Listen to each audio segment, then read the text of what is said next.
Ya, kalau kita bahas mengenai gencatan senjata, sebenarnya publik juga sedikit membahas nih, apakah ini akan berlangsung lama atau tidak begitu. Ada istilah mengenai gencatan senjata yang belum permanen sepertinya, apalagi melibatkan Israel begitu ya. Kita akan bahas bersama dengan M. Syahroni, pengamat hubungan internasional UI yang sudah hadir di studio. Selamat pagi, Assalamualaikum Bang Syahroni. Waalaikumsalam, selamat pagi. Sehat ya Mas ya? Mas Reza, Mbak Rati.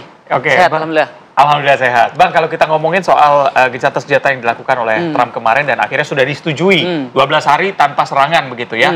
Ini kira-kira akan bertahan berapa lama, Bang?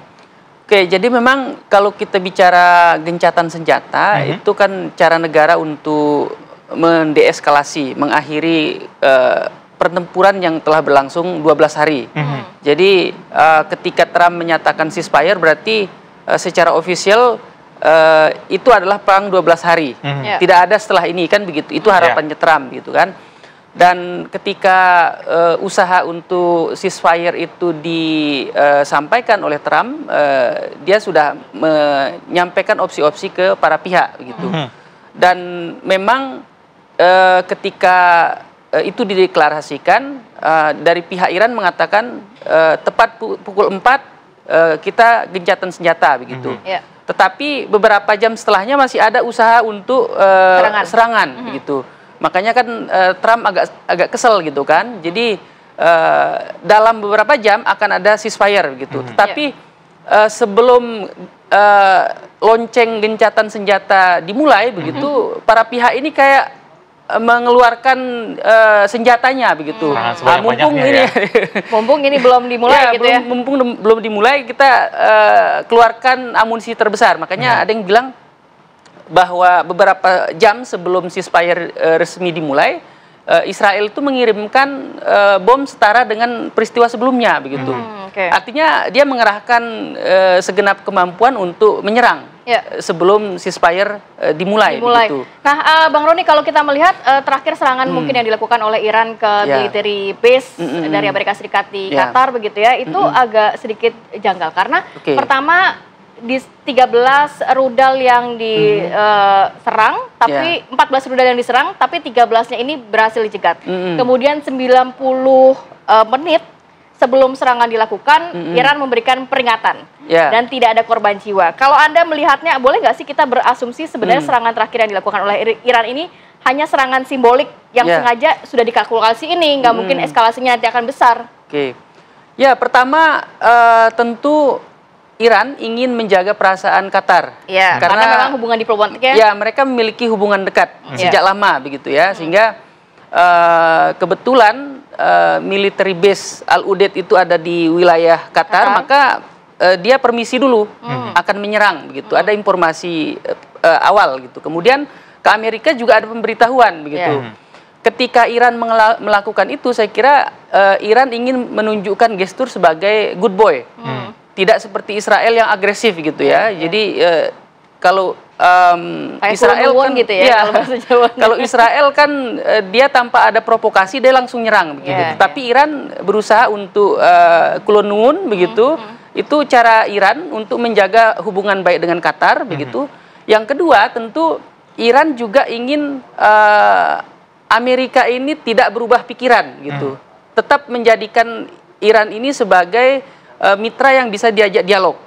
Karena kalau misal gitu, kalau Iran menyerang konsulat atau konsulat Amerika atau kedutaan begitu, mungkin ceritanya beda gitu. Tapi kalau ini yang diserang adalah military base begitu dan ada pemberitahuan, sehingga bagi Trump sudah.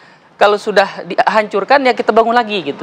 Artinya kerusakannya tidak begitu parah dari sisi diplomasi. Bang Roni, yang cukup menarik adalah pernyataan gencatan senjata secara sepihak oleh pihak Trump. Sebenarnya tujuannya apa? Ada asumsi bahwa ini untuk mengamankan pasar saham di Amerika. Karena hari Senin kemarin begitu ya, melihat bagaimana kondisi pada akhir pekan kemarin kan kondisi perekonomian juga tidak bagus. Apalagi janji Trump sebelumnya juga mengatakan tidak ada serangan, tidak ada perang. Sebelumnya juga secara internal di dalam Amerika juga ada gejolak mengenai serangan yang tanpa persetujuan Kongres begitu. Akan dijawab usai jeda. Tetap bersama kami di Apa Kabar Indonesia Pagi.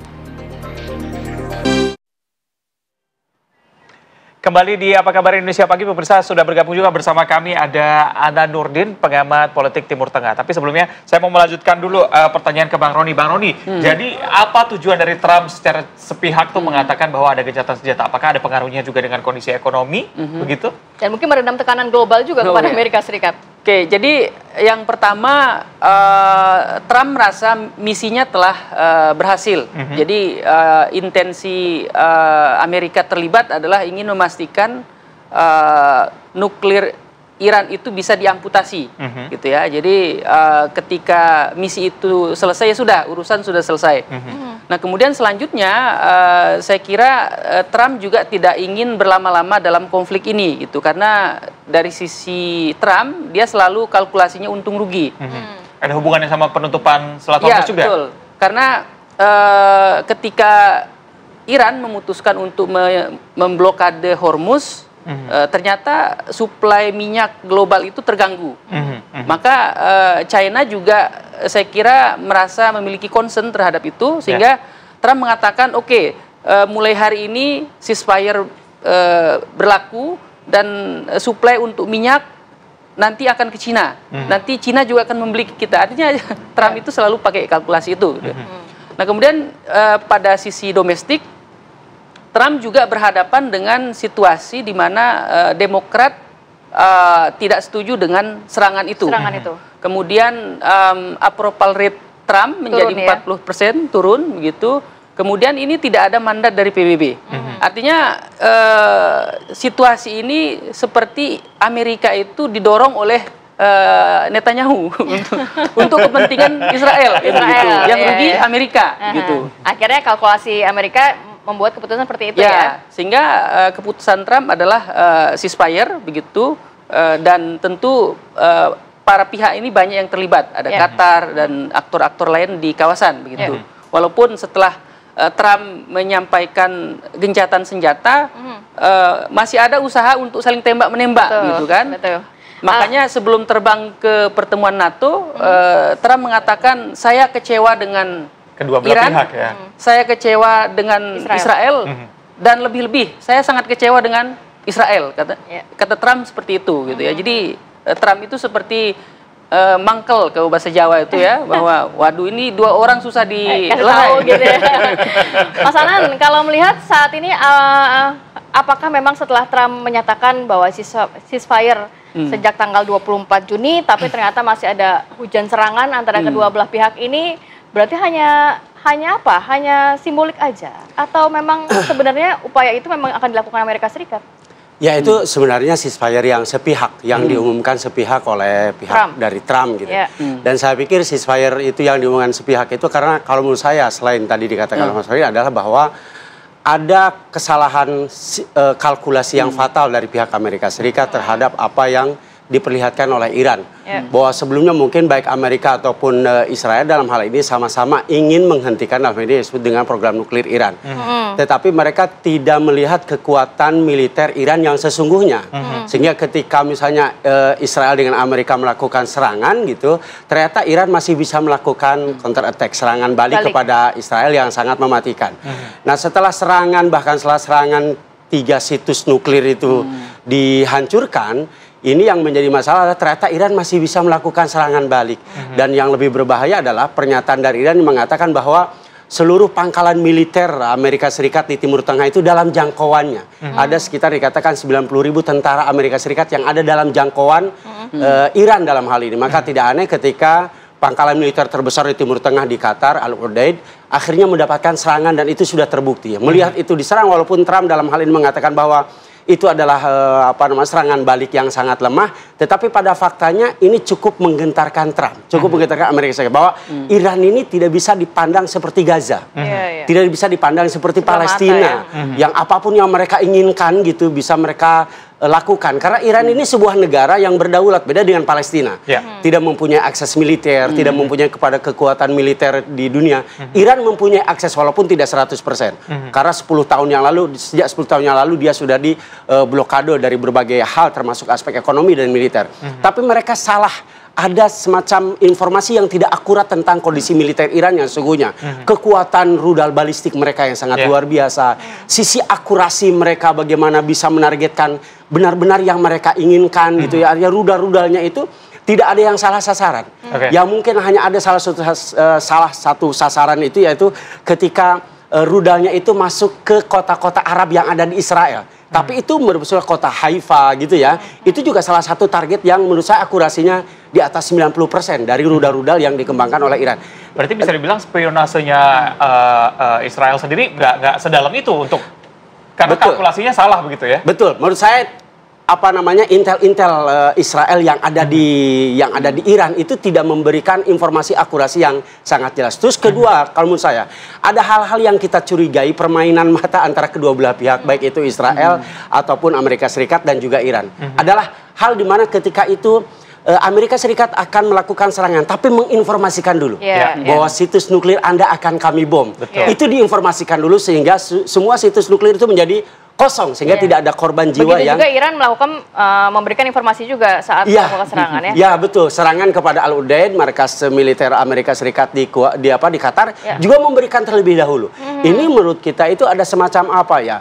Big question, pertanyaan sangat besar yang harus kita analisa, ada apa di balik ini semua. Nah, kalau kita berbicara mengenai ceasefire selama 12 hari ini, apa mungkin kesepakatan yang harusnya bisa ditimbulkan atau dimunculkan dari ceasefire 12 hari ini?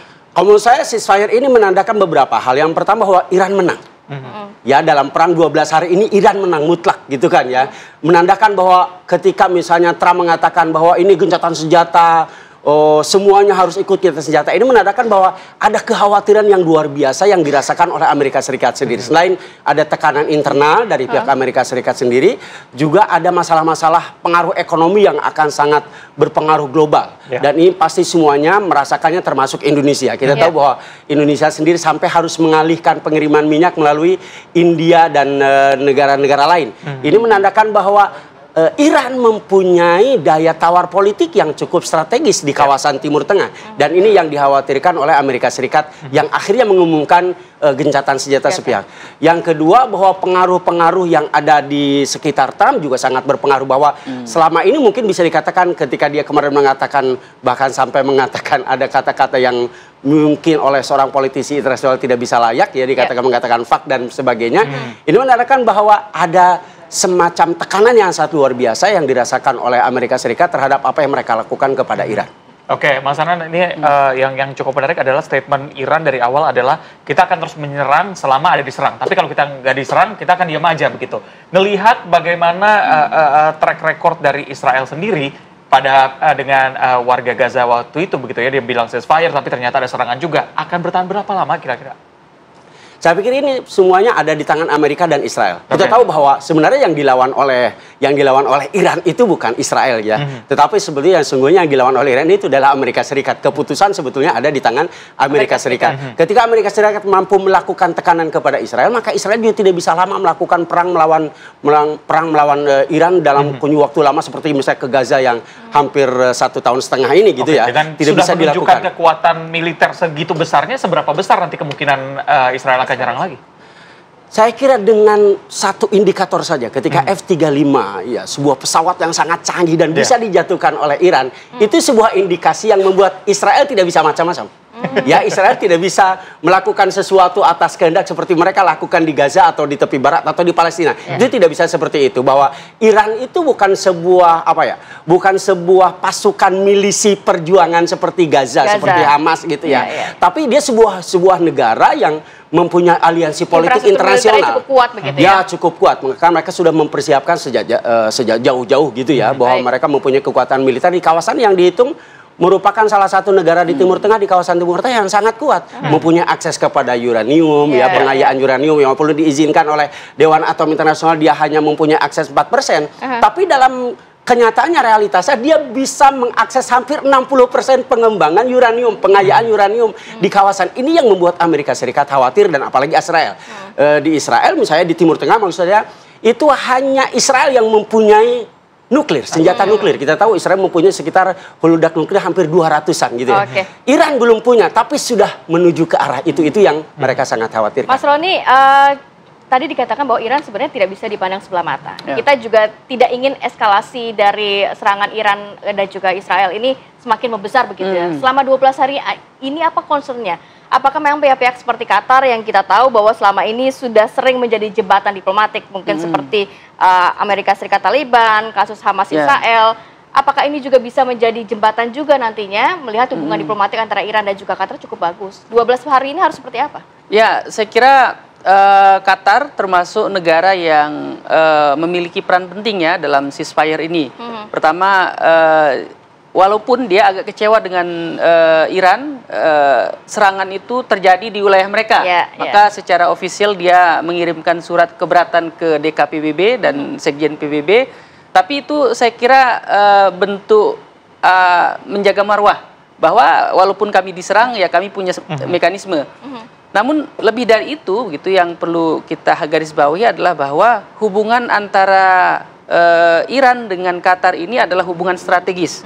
Ada masa di mana dulu Qatar dikucilkan oleh negara-negara Teluk begitu. Dulu Al Jazeera itu dilarang diputar di Saudi.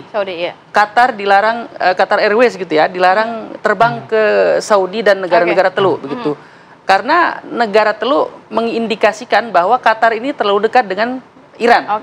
Jadi artinya apa yang bisa dilakukan? Relasinya itu lama dan saya bisa menyimpulkan bahwa Qatar ingin memastikan bahwa dia kekuatan regional yang bisa mengendalikan begitu. Dia bisa punya akses ke Hamas, dia punya akses ke Iran. Gitu dan dia juga punya akses ke Trump begitu. Artinya posisi yang demikian diperlukan gitu dan tentu keberadaan aktor di kawasan seperti Qatar ini dibutuhkan untuk menciptakan stabilitas kawasan.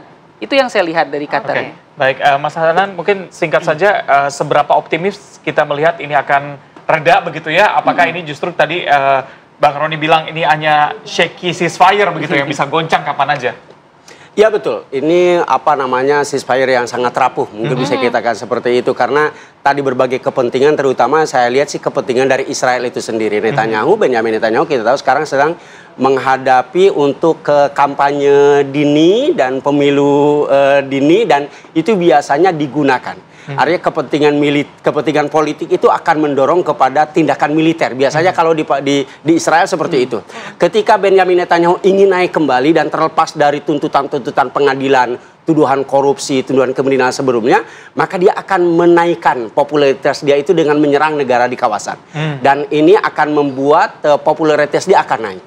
Ya, elektabilitas dia akan naik. Dan itu sudah terbukti dari beberapa pemilu. Serangan ke Gaza. Polanya seperti itu ya? Kepentingan politiknya seperti itu. Indikator dari beberapa tahun sebelumnya, setiap kampanye itu Israel, penguasa Israel pasti menggunakan militer sebagai salah satu meningkatkan elektabilitas dia di kawasan di Israel sendiri. Sehingga nanti dia akan kembali berkuasa. Karena Benjamin Netanyahu kalau dia tidak kembali berkuasa maka pasti dia akan diadili. Ini yang tidak diinginkan. Akhirnya maka Iran menjadi sangat seksi di mata Benjamin Netanyahu untuk digunakan menaikkan popularitasnya. Kita akan nantikan akan seperti apa ya serangan antara Israel dan Iran, apakah eskalasinya akan menurun atau seperti apa. Nah, tapi saya mau mengucapkan terima kasih kepada Mas Roni dan juga Mas Anan sudah hadir pada pagi hari ini. Sehat selalu. Assalamualaikum. Waalaikumsalam. Pemirsa, kita akan jeda terlebih dahulu. Usai jeda informasi mengenai sebuah insiden yang menegangkan terjadi saat seorang anak bermain layangan tiba-tiba terbawa terbang ke udara karena masih memegang benangnya. Seperti apa kejadiannya? Kita akan hadirkan usai jeda. Tetap bersama kami.